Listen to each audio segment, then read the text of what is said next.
Sabarimala തന്ത്രിക്ക് Devaswom administrative ഭരണകാര്യങ്ങളിൽ ഒരു ഉത്തരവാദിത്വവുമില്ല എന്നതാണ് വാസ്തവം.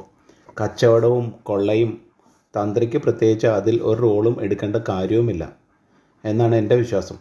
ആചാരപരമായ കാര്യങ്ങളിലും മറ്റും ക്ഷേത്രവുമായി ബന്ധപ്പെട്ട മറ്റു കാര്യങ്ങളിലും മാത്രമാണ് അധികാരവും ഉത്തരവാദിത്വവും തന്ത്രിക്കുള്ളത്.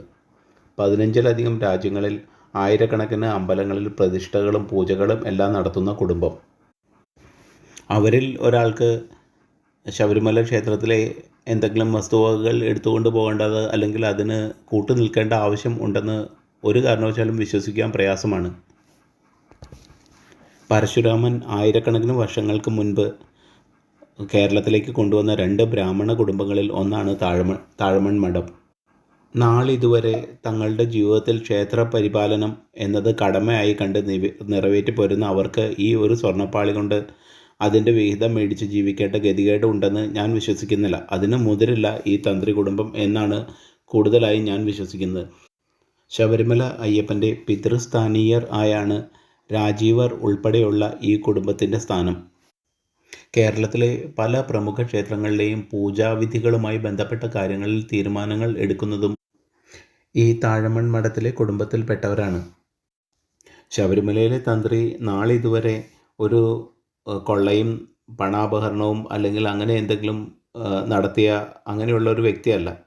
കൂണ് മുളയ്ക്കുന്നത് പോലെ കുറേ അധികം ആളുകളെ ഈ കേസിലേക്ക് കൊണ്ടുവരികയും ഇപ്പോൾ തന്ത്രി ഇതിൽ ഉൾപ്പെട്ടിട്ടുണ്ടോ, തെറ്റ് ചെയ്തിട്ടുണ്ടോ ഇല്ലയോ എന്നോ ഒന്നും ആർക്കും അറിയില്ല. അങ്ങനെ കുറേ കൂടുതൽ ആളുകളെ തെറ്റ് ചെയ്യാതെ തെളിവുകളില്ലാതെ കോടതിയിൽ എത്തിച്ചാൽ അവരെ കോടതി വെറുതെ വിടും. ഈ കേസ് കോടതിയിലെത്തുമ്പോൾ ഈ പോക്ക് ആണെങ്കിൽ പ്രതികൾ ആയ ആളുകൾക്ക് സംരക്ഷണം ആകും. തെറ്റ് ചെയ്യാത്ത ആളുകളെ ഇതിൽ പെടുത്തിയാൽ എങ്കിൽ മുന്നോട്ട് കേസ് കോടതിയിൽ നിലനിൽക്കുമോ എന്ന് പോലും ഈ നിമിഷം സംശയം തോന്നിപ്പോകും. അഡ്മിനിസ്ട്രേറ്റീവ് കാര്യങ്ങളിൽ ഉണ്ടാകുന്ന പിഴയ്ക്ക് തന്ത്രിയെ ബലിയാടാക്കി കുടുക്കിയാൽ തൽക്കാലം മറ്റെല്ലാ പ്രശ്നങ്ങളിൽ നിന്നും തടിയൂരി രക്ഷപ്പെടാം എന്നാണ് സർക്കാർ വിചാരിക്കുന്നതെങ്കിൽ അത് തെറ്റും മണ്ടത്തരവുമായിരുന്നു എന്ന് കാലം തെളിയിക്കും.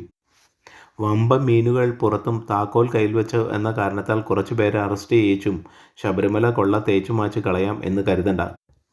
കോടതിയും നിയമവും അയ്യപ്പനും ഉള്ളിടത്തോളം ഇതിലെ ശരിയായ പ്രതികൾ ഈ സമൂഹത്തിന് മുന്നിൽ വന്നിരിക്കും. സത്യം പുറത്തു വരിക തന്നെ ചെയ്യും.